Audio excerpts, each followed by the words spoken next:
Did you miss your deadline to renew your Medicaid coverage? You can still send your completed annual review form to Healthy Connections Medicaid. You may be assigned to another health plan, but you can ask to come back to First Choice within 60 days of renewed Medicaid eligibility. It's your family. It's your choice. First Choice is the right choice. Renew and choose us. Visit selecthealthofsc.com/renew to learn more. With Lucky Land Slots, you can get lucky just about anywhere. Dearly beloved, we are gathered here today to... Has anyone seen the bride and groom? Sorry, we're here. We were getting lucky in the limo and we lost track of time. No, Lucky Land Casino, with cash prizes that add up quicker than a guest registry. In that case, I pronounce you lucky. Play for free at LuckyLandSlots.com. Daily bonuses are waiting. No purchase necessary. Void where prohibited by law. 18+. Terms and conditions apply. See website for details. Hi, everybody. I'm Gigi. And I'm Fruit Loop. And welcome to another episode of Pretty Lies and Alibis. So tomorrow, Lori will be in court or probably on Zoom for her pre-trial conference. That's July 17th, 12:30 Eastern Time, and we will be live tweeting that on our Twitter, which is Pretty Lies Alibi. I don't think it'll be a very long hearing. This is kind of just a housekeeping thing, I believe. Because these are misdemeanors, I don't think she's entitled to a preliminary hearing, so they do this, where they just make sure both sides are ready. If there's a plea deal or anything like that offered, which I doubt there will be, and then they agree on a date for the trial. So are you excited about seeing Lori? I don't know if excited is the word, but are you ready to see Lori tomorrow? Yeah, it'll be interesting to read her body language. We know she'll probably have a mask on, so I just find it's weird that Chad doesn't wear one, but she does. So yeah, it's a little I don't weird, know. but Yeah, I'm not sure why. Yeah.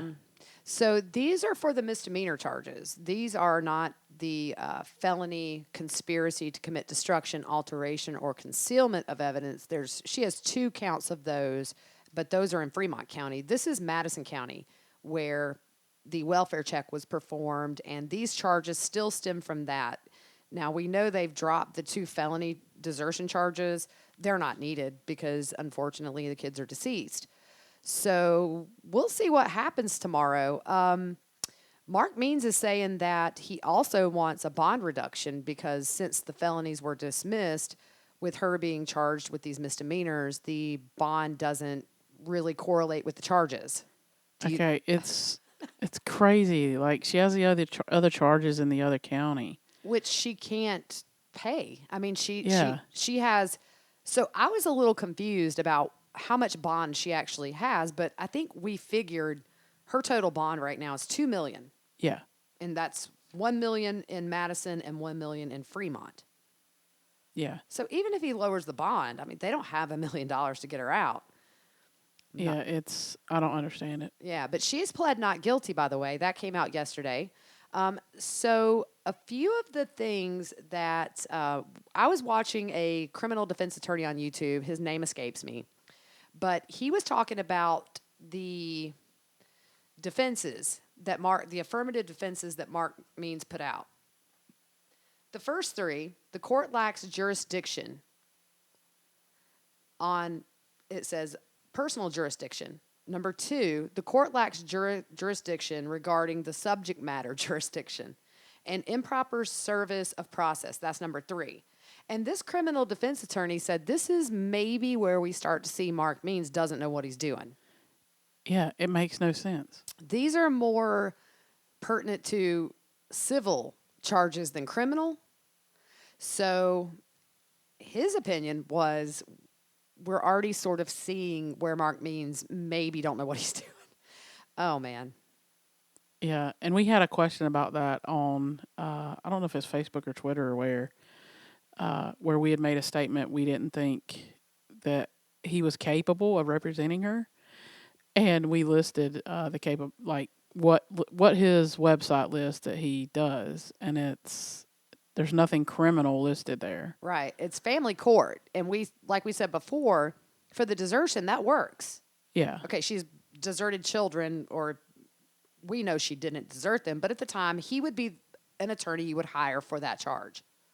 But now that we have felony charges, which, to destroy or alter or conceal evidence, it's kind of like out of his, range of specialties. Yeah. And the other thing that he asked for, he wanted to reserve the right to ask for a change of venue in Madison. And I get. Yeah. So in the end, he can ask for like a change of venue. Well, yeah, he reserved the right to do that. So Yeah. I don't know. It's misdemeanor charges. These are the least of her worries, honestly. I mean, murder charges are coming down the pipes. Yeah. It's just they're not in a rush. Every day I see so many people say, "Where are the murder charges?" But they can't make bail. We talked about on a previous podcast, as soon as they charge them, they have a right to a speedy trial, which means that within a month, they would have to try this case in its entirety before a jury. So I don't think they're in a hurry, but we were watching court TV, and one of the legal analysts said she thought they could drop by when? Next week before July 22nd. Yeah, so we're close to that, too. I hope you guys are getting ready for the end of times. We'll see. 6 days, less than a week. Yeah. Make sure you got all the stuff you need for the apocalypse stocked up. Yeah. And I still would love to be a fly on the wall. Oh, yeah. And I think, my opinion is always going to be, at least for right now, nobody's turning on anybody. But on the 23rd, they're not together. They can't discuss the world didn't end. Well, they maybe can, and we'll get to that in a minute. But I wonder if a different reality sets in for both of them on the 23rd. Honestly, I don't think it will. It'll end up he'll say he had a new revelation, or Right, yeah. God's giving us more time, or Yeah. Or I got my numbers mixed up. yeah. But we were talking about we thought they were not able to talk in jail, but we found out they actually can. Yeah. If I think the judge in the court has to sign off on it.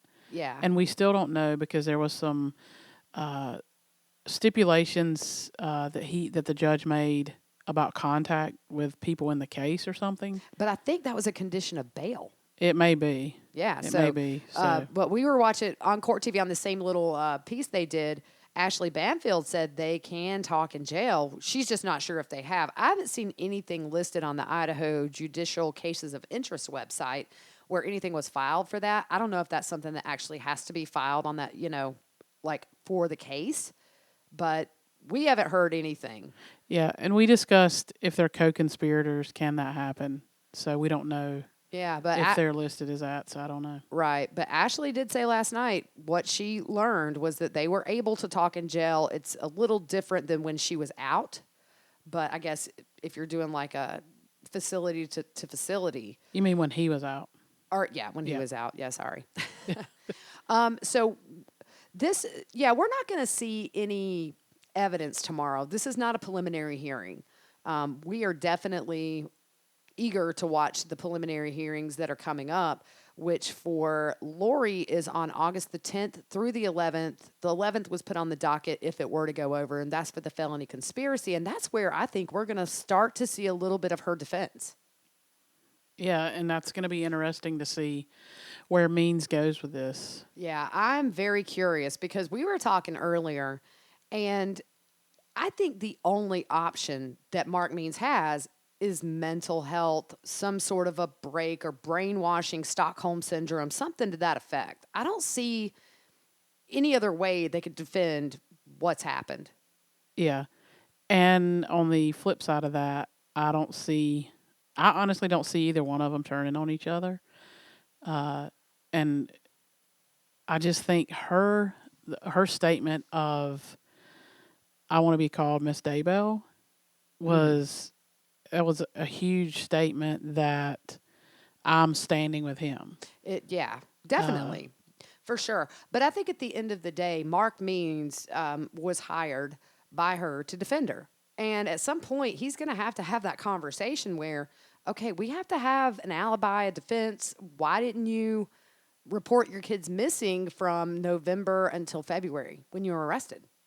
Yeah. I just think I wouldn't be surprised if they try to pin everything on Alex, but she kind of blew all of her defenses with the way she acted for months. Yeah. Being in Hawaii, these wedding pictures, carrying their little tote down to the beach. Yeah, having Tylee's card in her bag. Right, because we just found out that there is a video, I think it was when Nate Eaton confronted them in Hawaii. And you see Lori has like a gallon zip bag that's full of money. And we just learned that Tylee's bank card was in that bag. Yeah. And I mean, I just don't see how she could say, well, Chad or Alex told me the kids were fine, and so I just went and got married. And, why did you run the night that the welfare check happened? I just don't see where she has much of a defense of trying to play stupid. No, and I don't see her going against Chad. No, I think at the end of the day, she's just screwed. I mean, I think I don't see any way. But if I'm Mark Means, I'm going the route of some kind of mental defense. I'm going to say she's mentally ill. She was brainwashed or something to that effect, because I don't see any other justifiable reason. Yeah, and I don't see him convincing her either. Like, right. She's leading that camp there. Yeah, I guess we'll just see what happens. The longer they're apart, it's going to be a little while before we get to trial for the kids' deaths. I mean, they haven't even been charged yet, so she's going to have a lot of time to think. I think the only way that she could be convinced is if Mark Means were to maybe say, look, if we can get sympathy from an emotional or mental standpoint, maybe you won't die. Maybe you will have the chance to get out at some point. But otherwise, I mean, what are they going to do? What's their defense going to be?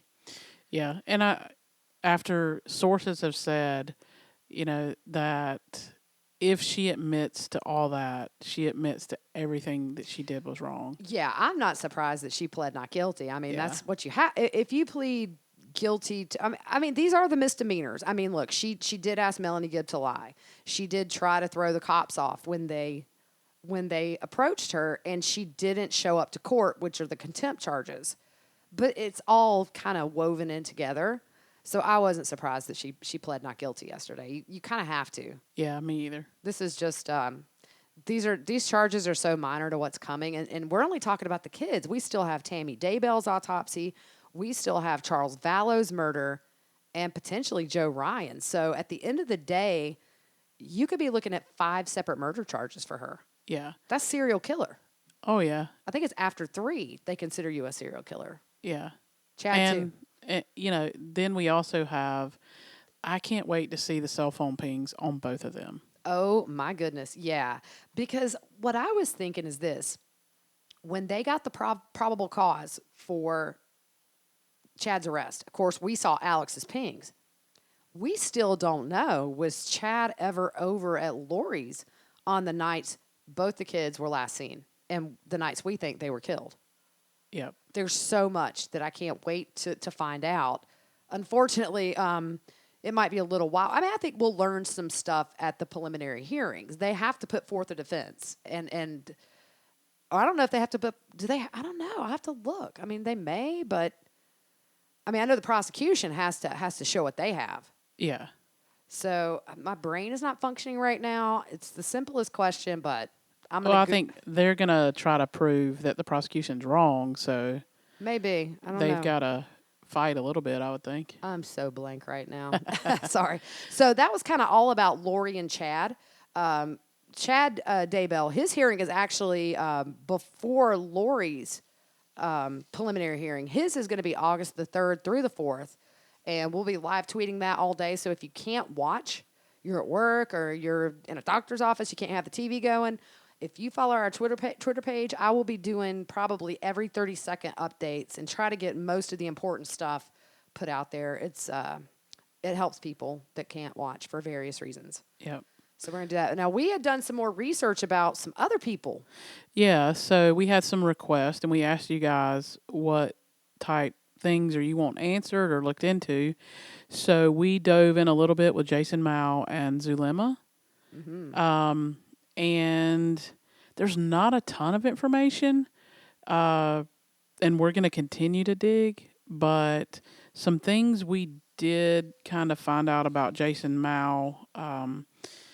He was in the military. It was in the Army, U.S. Army. He was a police officer in Phoenix and Chandler. He was a contractor with the U.S. State Department, and that's not unusual coming out of the military. A lot of those military guys do that. He teaches at the LDS High School Seminary online. He coaches wrestling. There's a possibility he was stationed in Hawaii when he was coming out of the military, and that was in the 90s. He's married. He has spoken at Preparing a People events, and we know that. We've seen documentation on that. Mm-hmm. And he speaks at like youth conferences in BYU, Idaho. So there's really, right now, there's no evidence connecting him to anything. And we all know, we've heard, he's a police officer. And I think one of the sources said he was on the side of the road when they were going to the police department when Lori took Charles's truck and all that stuff.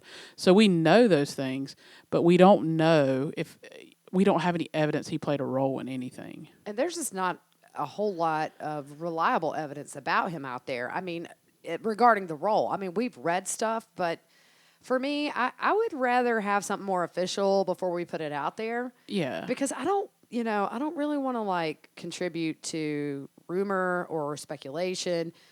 I think he's definitely involved on a deep level. Yeah, with the Preparing a People and all that stuff. It'll come out in the wash. I mean, if he's involved, we'll hear from it by law enforcement. Yeah. And so I dove into Zulema a little bit, which is Alex Cox's. That was his wife before he died. They were married 13 days before he died, and he was hubby number 6. That's a lot of hubbies. And I found it funny because when I was looking her up, one of the things that was said on a website about her is she's a relationship coach, and Alex was her 6th husband. I just was like... That is pretty comical. Oh, wow. Go figure. Yeah. So we think that Zulema met Lori around 2018, and that was through Chad Daybell. Yep. And some of the earlier stuff back in 1996, 1998, she was arrested twice for dangerous drug possession, which we later learned was meth. And then in 96, with the 96 arrest, she received 5 years of probation, from what I can tell. And then in 98, she received 3 years of probation. In 2015, both of those charges were set aside. And so it's not like the record is expunged. It means it doesn't clear or hide your conviction. It shows publicly that you've completed all of the penalties associated with your crime. So those are over. They're in the 90s. I mean, I didn't see anything else. No, I didn't either. Regarding an arrest, I mean, we only looked in, I believe, Maricopa County for that, which is Phoenix area, which I think that includes Gilbert and all that. Yeah. But yeah, so she's an emotion coach practitioner, a cuddle expert. That's one I can't figure out. Okay. So apparently people will hire cuddle experts to come to their house and cuddle them. It seems creepy. Yeah. I mean, so like when you're cuddling somebody, do you say, well, what do you like to do for fun? Where do you live? Strangers cuddling. Yeah, it's just very odd. Yeah, to say the least. And we haven't seen anything from her. Nothing. There's a gentleman who goes on YouTube and goes around to these places, and we've seen him go to the Daybells and all, and he does that. And I think he, touched base at her home, and her daughter wasn't too happy about it. I So think they called the cops or something, but he Yeah. knew one of the cops, but he didn't get far with that. yeah, And I can't figure out, is Zulema sort of the secret weapon for law enforcement, or is she just scared and hiding? I don't know. yeah, I don't know. I wish they would say she's cooperating with police. It would be nice, but Yeah. she hasn't done any interviews. She's the only one out of their inner circle that has not done any interviews. So I almost think maybe she's working with law enforcement It's a possibility. in a big way. But on the same token, I know Alex's autopsy said natural. The investigation is still open. So I don't know if just maybe that is keeping her quiet. I'm curious to see how she comes into the picture once these hearings and preliminaries start. Yeah, it'll be interesting to see what role she played, if she did, and if she didn't, and there's no evidence. Yeah. Yeah, there's Maybe she's just going to distance herself. I mean, Yeah. it's pretty obvious that the marriage with Alex was kind of, following the same path as Melanie Pulowski and Ian. And they, right after the welfare check, Chad and Lori go to Hawaii, get married. Ian, Melanie, Alex, and Zulema all end up in Vegas. Yep. So it seems to me like she's just part of this inner circle, probably like an arranged marriage is kind of how I see it. Yeah. And she also is an energy healer, and she works to release trapped emotions in people. Yeah. She gonna release some trapped emotions if she tries to cuddle me. Yeah. So I was reading up a little bit, too, about the Church of the Firstborn, which is, I think, the church that they say they're affiliated with. And there are different secta. Yeah. My That's hard brain to is say. just not in the right place. Each one has a goal. And from what I've read from different people that were part of these different groups at one time, I guess they kind of assumed that Chad's little group, their goal was to control the elements. I do remember hearing that. Yeah, because if you remember, Zulema and Alex stayed behind in Vegas to conjure earthquakes. Yes. Yeah. So, and also, she seems to be close to Melanie Pulowski because she came to one of her custody hearings. Yeah, she was. They did show her she was on camera walking in with her. Yeah. And speaking of Melanie Pulowski, one little thing I saw that was actually kind of funny is on one of the interviews, Melanie said that it was Alex that was in the storage unit with Lori. And he said, her lawyer says, oh, she's known him for 30 years. You would think she knows what he looks like. And then they come out and say, that's Chad Daybell. Oh, yeah. I thought that was, I know my uncle. I've known him for 30 years. Oh, yeah, that's not him. The one thing I did find is Zulema is still active on leaving Google business reviews. She left a review for a barber, thanking them for staying open late for her. Did you miss your deadline to renew your Medicaid coverage? You can still send your completed annual review form to Healthy Connections Medicaid.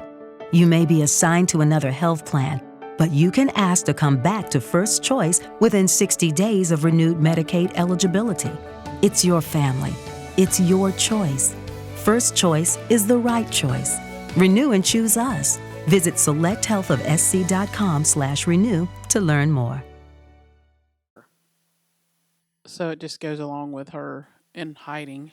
I guess it could be. Yeah. But that's kind of all I found on Zulema so far.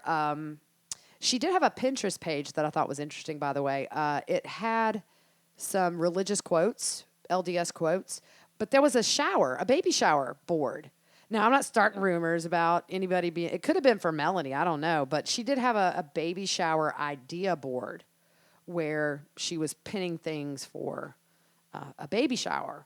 But other than that, she's not really, she doesn't have a large online presence. I haven't found social media sites. I've gone to the Wayback Machine, and she just largely seems offline. Yeah. Other than we did find some podcasts. We haven't listened to them, but I've heard people say they're a little hard to listen to. Yeah, I think so. Yeah. So I'm going to punt over to you.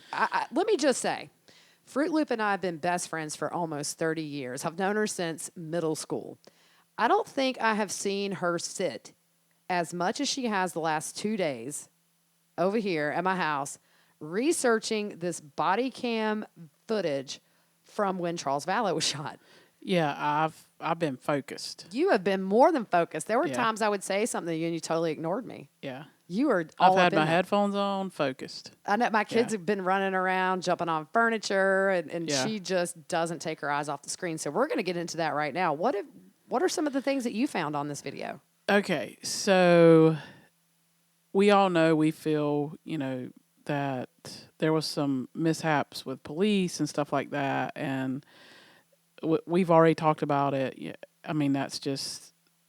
I mean, it's sad it happened, but it happened, and so in looking at this footage, it's just crazy. These statements that Lori made and Alex made and Tylee made, there's just holes all in them. And originally there was one of Lori out where the officer asked her, "Were you here when the shooting happened?" And Alex had said no, she wasn't, and she answered yes. So we know from sources that she was called back because obviously she left the scene.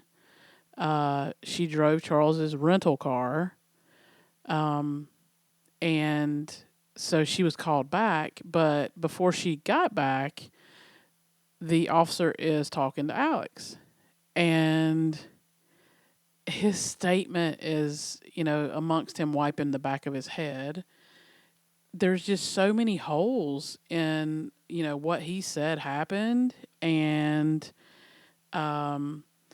so we know Lori stated that in Lori's statement, she says she got Alex to come over because she thought that Charles was going to cause trouble with her. But then when the officer asked him why he's there, and he's like, "Oh, I just came to spend the night at my sister's, hang out." But he never once said, "I came over because she was, afraid that Charles was going to cause trouble." And if you remember, Summer had said on the interview with her mom that she had sent Alex over because she was worried about what Charles may do to Lori. Yes. So yes. Just pick a person, any person. I mean, yeah, that's your biggest red flag right there.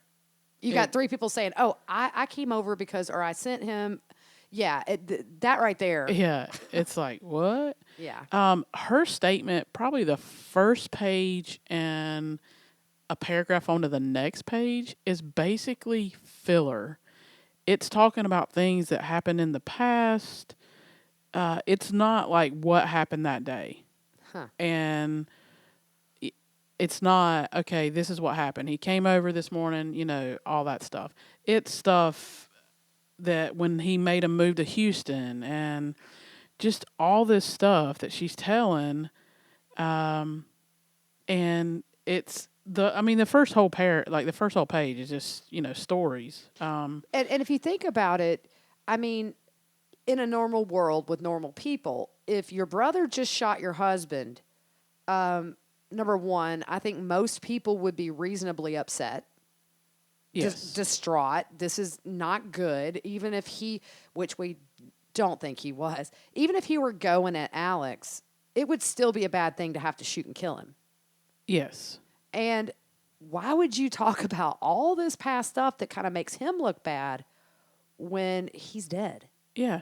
Why would you not talk about what happened that day? Yeah. And when the officer finally goes over to talk to her, that's when she makes the comment, and she's kind of standing there like nonchalantly, like, "Why are you making me stand here in this heat and you're inconveniencing me?" That's how I read it with body language. And she's just, yeah, hi neighbor, laughing. Oh, yeah, and I cringe when she says that. Yeah. Yeah. So she's just come up on the scene where her husband was shot and killed by her brother, and there's no emotion. It's like ice in the veins. Yeah, she's probably getting her playlist ready for her pool party. Yeah. In her mind. So one thing that I caught on her statement, she says, Lori said her husband has been saying all these texts, so she's talking about Charles, like, "You're going down" and such, and that he is blaming her for their marriage breakup and other marriages around them, calling her a destroyer of families. So I kind of thought, that kind of sounds like he may have talked to Tammy. Oh, possibly. I hope so. I hope they had that conversation. Yeah. When I read it, that's the first thing I thought. Yeah, and it kind of fits too, if he died in July, so we assume he got in touch with her at some point before July. I guess I'm not sure when Julie Rowe wanted to stop by.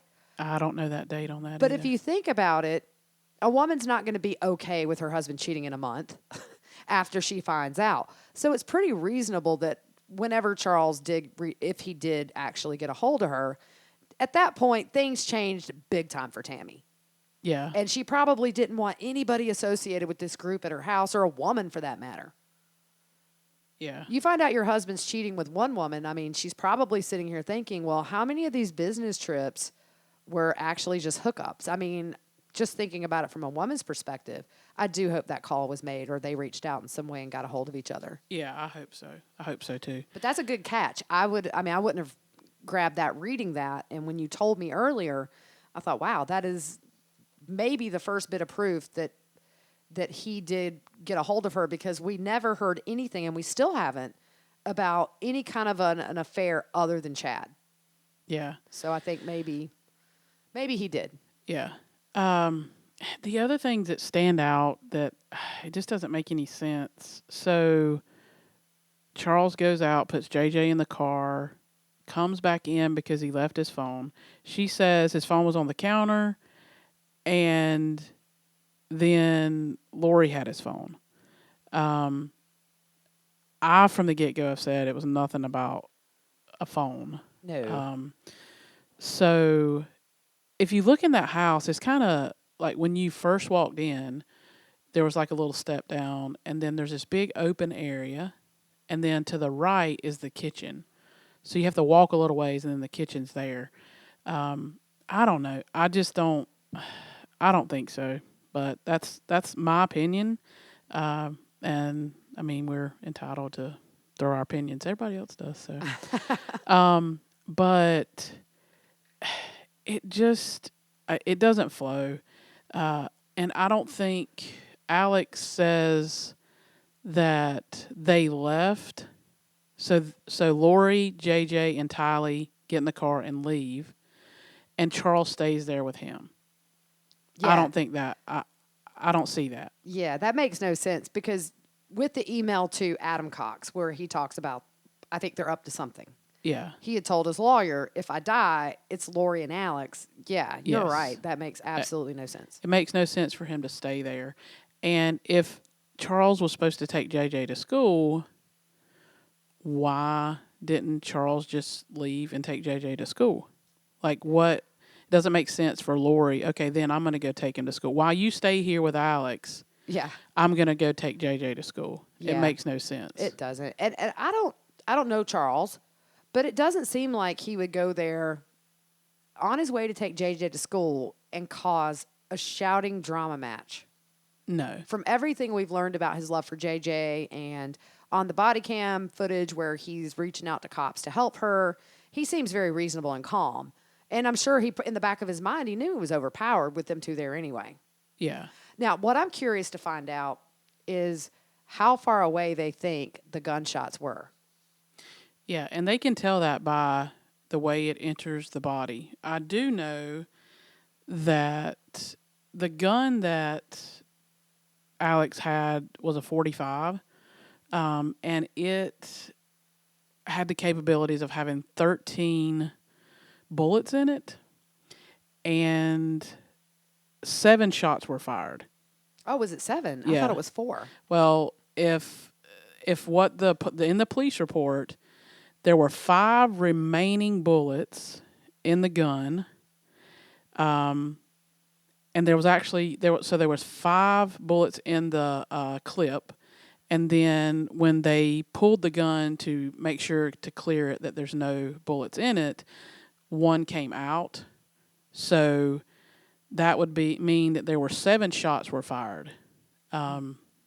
So I mean, that was in the police report. That's how it was broke down. I mean, they didn't say 7 shots were fired, but it had the math. It was like 5 still in the clip, 1 discharged out. So Yeah. I'm pretty good at math sometimes. We were in math class together. Yeah. I beg to differ, but we'll save that argument for another day. Yeah. No, we're awful at math. We but stink. I got my calculator out on that, so I'm good. So there was 7 shots fired, and I do know if you look at the footage, there is a police officer like tagging things that are on the ground, and there was nothing in that room. So I'm assuming that it had to be shell casings or something. But, the cop did make the comment, and I won't say the word, but he said he shot the F out of him. Or, in other words, the cop realized it wasn't just a one-time shot. Yeah. I don't know how many actually hit Charles. The autopsy's not available. Yeah. And I think the detective said there was 2 shots to his chest. And that could be right. I don't know, because like you said, we don't have the autopsy. But Right. I'm just saying, if he shot him like 4 or 5 times, it's like overkill. yeah, that's if always personal. Yeah, if he shot him 7 times with a .45, yeah, that's way overkill. Yeah, I don't know guns very well, but it sounds bad. Yeah, I mean, it only takes 1 bullet to kill somebody. and the question, and I don't think Alex's statement is true whatsoever. I firmly believe it was a setup, and Charles was ambushed going in that house.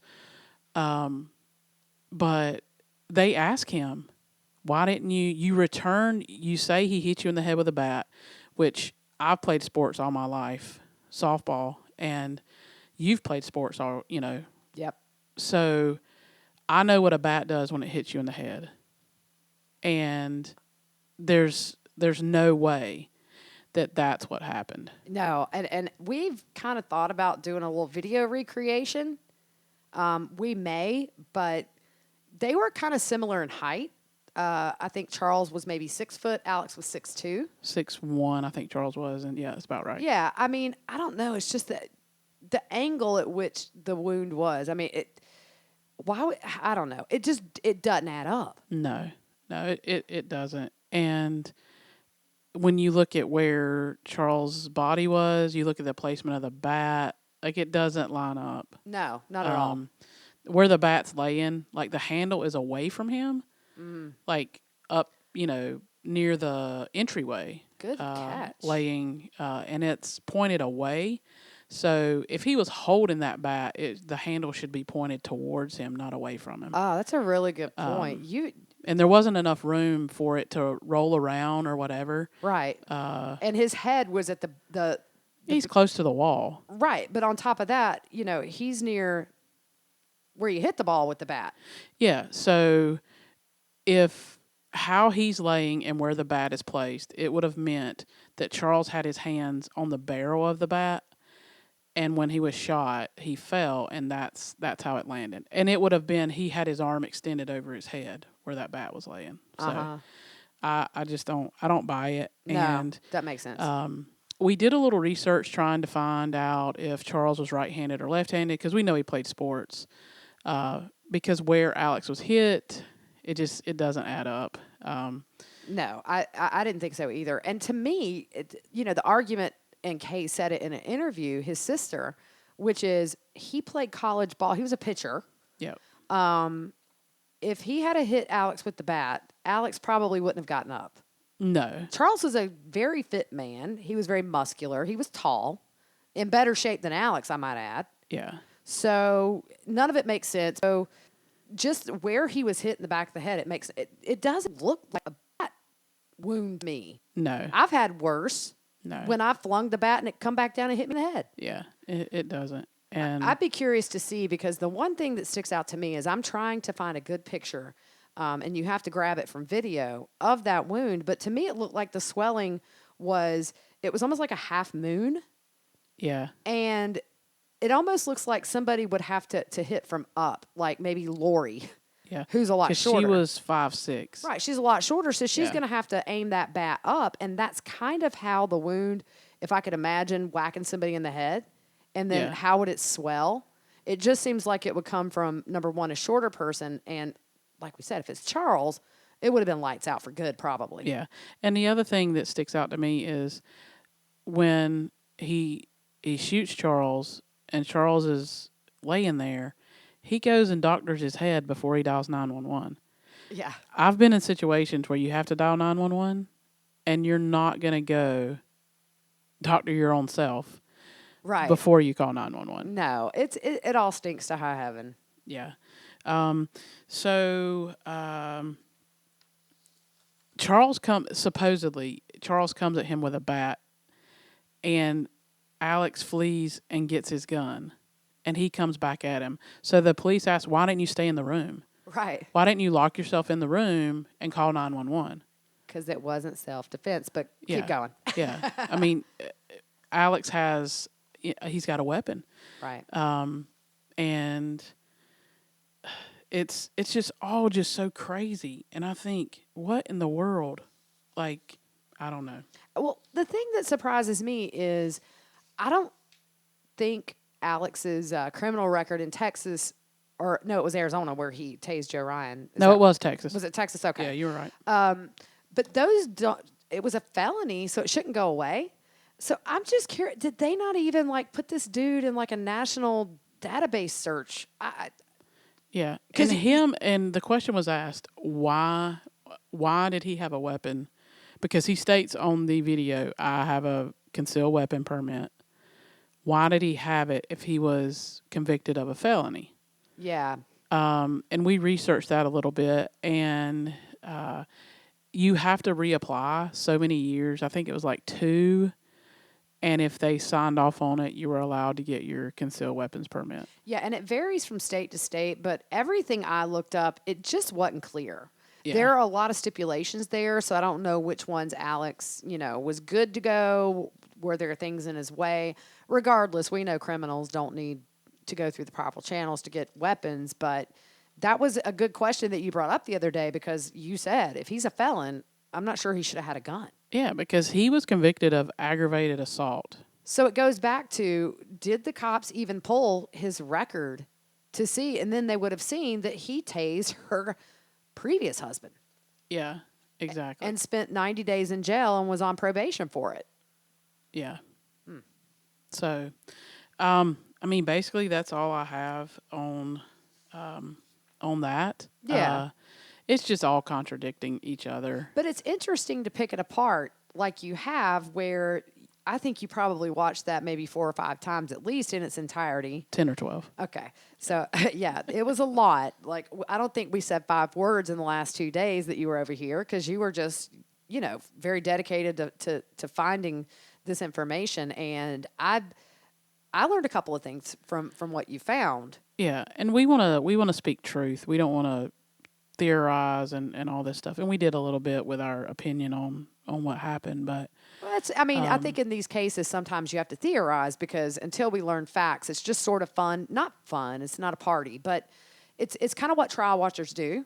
Yep. And every group you go in, whether it be Web Sleuths or some Facebook group, everybody's theorizing. What we don't want to do, and we say this every podcast, is put, something that we don't know that's accusing in nature.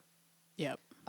Just because it's, at the end of the day, these are real families dealing with this. These are real people that are dealing with the loss of JJ and Tylee on a very personal level. And we just never want to add to their grief or be a source of any discomfort. No. But at the same time, when it's warranted, we'll speak what's not pleasant too. Yep. It's just, so tomorrow, don't forget, 12:30 Eastern, she will be in court for that pretrial conference. We usually watch it on East Idaho News. It'll be streaming all over. I think some of the Facebook groups are going to have watch parties and that sort of thing. I'll be live tweeting on the Twitter. And then depending on what happens, we may do another podcast in the next day or 2. I just don't think there's going to be enough from that hearing for us to go forward with a podcast tomorrow. I mean, we may be surprised. Yeah. And if you have more questions that you want us to research and figure out, just shoot us a message and we can work on it and bring you some information of what we find. Yeah, and we're going to pick back up on those custody papers, but like we had talked before, they're sort of repetitive at this point. We have found a few little details here and there, but I think we'll finish that up maybe with 1 to 2 more episodes of this. But we just wanted to come in with something other than the custody papers and talk about some things that are more relevant to where we are now. We're still waiting on all these charges. We'll see. I think they'll come out of the blue and surprise us one day that we wait, and then all of a sudden we've got charges. So I'm just really anxious to see this move forward in that manner. Yep, me too. All right, guys. Well, if anything happens, we'll bring it to you. But in the meantime, you guys be good. Good night. Judy was boring. Hello. Then Judy discovered ChumbaCasino.com. It's my little escape. Now Judy's the life of the party. Oh, baby, mama's bringing home the bacon. Whoa, take it easy, Judy. The Chumba life is for everybody. So go to ChumbaCasino.com and play over 100 casino-style games. Join today and play for free for your chance to redeem some serious prizes. ChumbaCasino.com. No purchase necessary. Void where prohibited by law. 18 plus terms and conditions apply. See website for details. Hello, Saver. Whether you're saving for that trip to the tropics or saving for an emergency, now is the time to take advantage of Wells Fargo's savings options. Wells Fargo offers savings accounts that can help you save towards your goals. So, what are you saving for?